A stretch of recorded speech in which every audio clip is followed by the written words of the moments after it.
of Lords. For your name is above all names, worthy to be lifted up among all the people whom you love so much from the beginning of the foundation of the world, O Lord.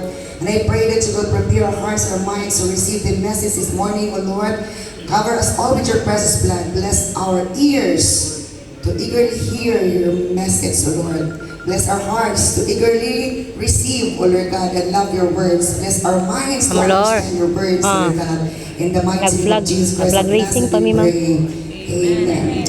So, please be seated at itong message na to. Ay, nag-word, wali pa, Ako nag-wali. i-share ko ninyo nga word of God nga pagkaon sa itong Kalog Espiritu, painit sa itong Kalog Espiritu sa Proverbs chapter 22 verse 4. Ingon sa Proverbs 22 verse 4, Ay, imo to. true humility and fear of the Lord leads to riches, honor, and long life. Sige, wala man nag-instruct sa ako. True Ang saon humility. to. Manawag na ko sa imo ha. Kadali lang ma'am ha.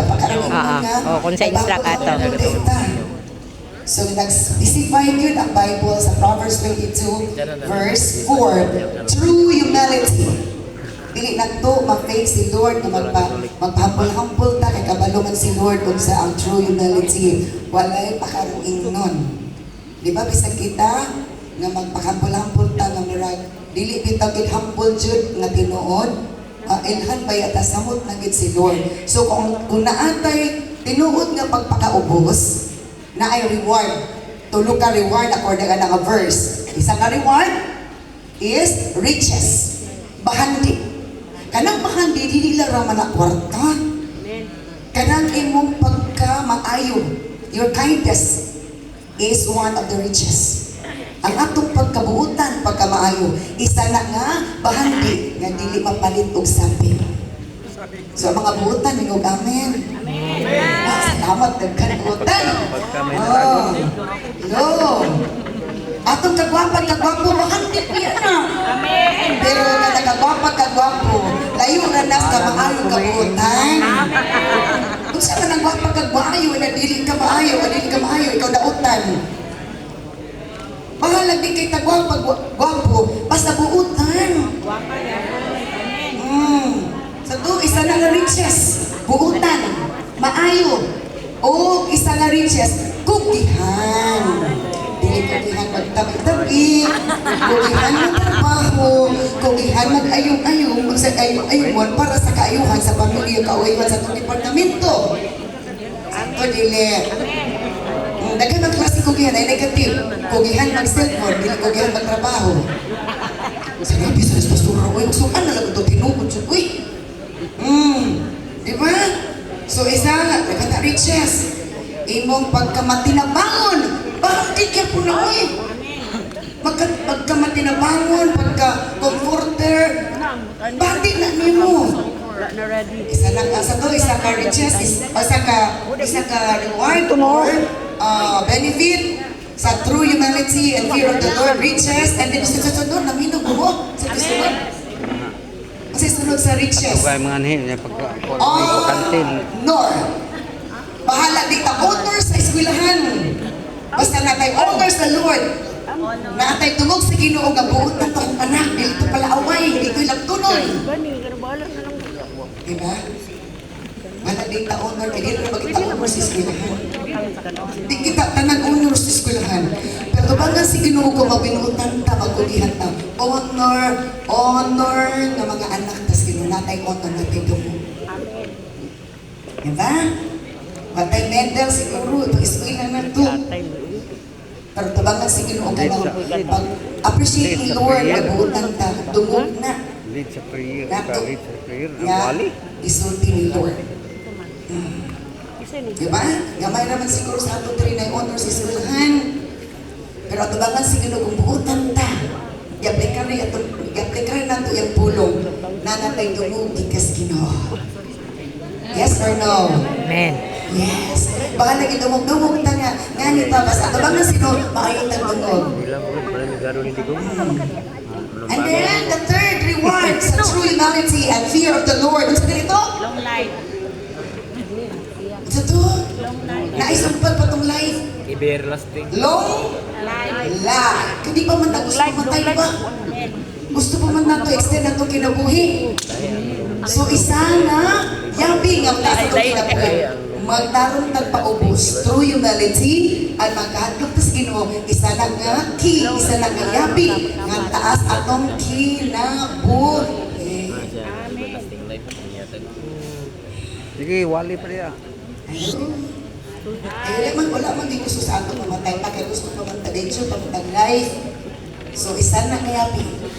Kaon nato ning pikik nga humility. Nga pagkapainom ta nga sa suko-suko. kaya humble ta, hambog di ay. Yan, ay, suko-suko. Di ba, di ba? Richard, maayon na. Makabantay man ta. Makabantay man ta na.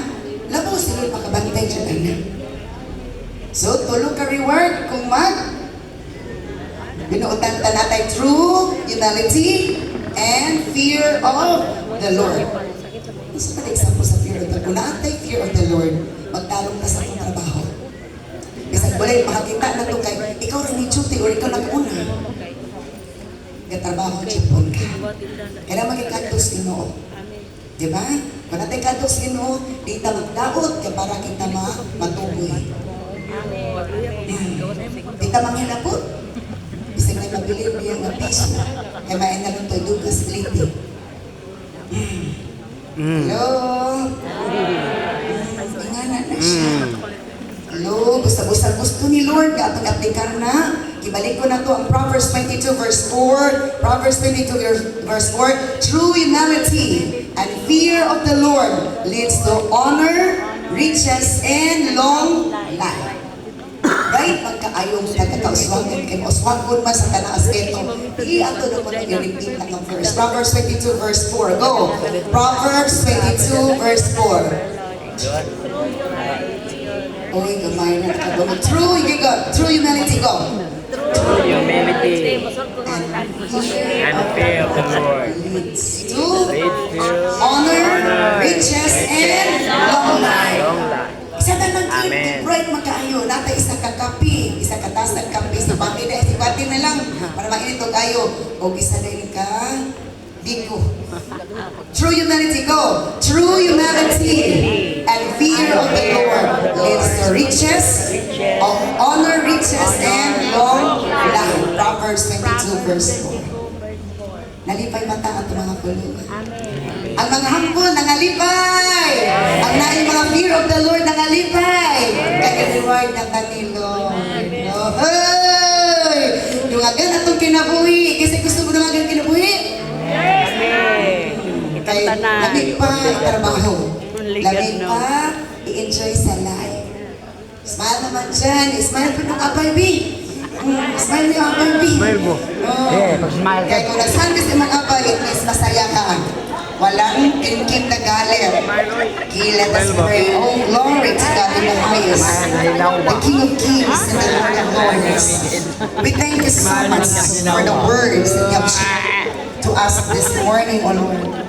Nagituluan minimo, ipadaygan minimo, nga kung kami adunay tinuod nga pagpaubos ng kahadlok nimo. Dili nimo ihikaw ang bahandi, ang dungog, ang taas nga kinabuhi, kay ikaw dili makakon nga Dios. I pray that you will continue to bind us all together with that kind of attitude, character, humility, and fear of the Lord. So that, Lord, taas pa mong kinabuhi, mapasidunggan ka na mo, o ikaw magpasidungog usap ka na mo, o kami, Lord, makatabang sa matag usap. Kahayag mi sa among palibot. Kahayag mi, O Diyos, sa among departamento, O Lord. Kahayag mi sa imong atubangan. Kahayag mi sa community, O Lord. And I pray that you will continue to bless us with more strength, courage, and passion to do our works every now and then, O God.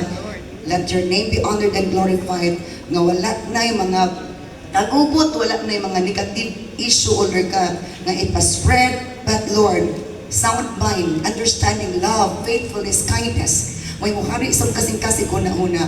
Aron o Diyos, magmauswagon kami kanunay sa imong katubangan o katubangan sa katawan. Nga we truly apply your words. Continue to bless our punong barangay, Kapitan Jan Lim, Lord, that more wisdom, knowledge, understanding, more guidance, more of you, O Lord God, to manifest upon his life, even sa council, O Lord God, even, O Lord God, sa matag usa sa department head, sa SA council, O Lord, sa matag usa ka namo, Ginoo, nga maghiusa kami sa pagbayaw sa imong ngalan ug wala na ilain, maghiusa kami sa pagpabuhat sa mga bulaton nga gina-assign nimo, Lord, aron kami mahimong responsible and effective and glorifying to you. We thank you for granting our request. In the mighty name of Jesus Christ of Nazareth, we pray. And everyone will say, Amen. Thank you and God bless.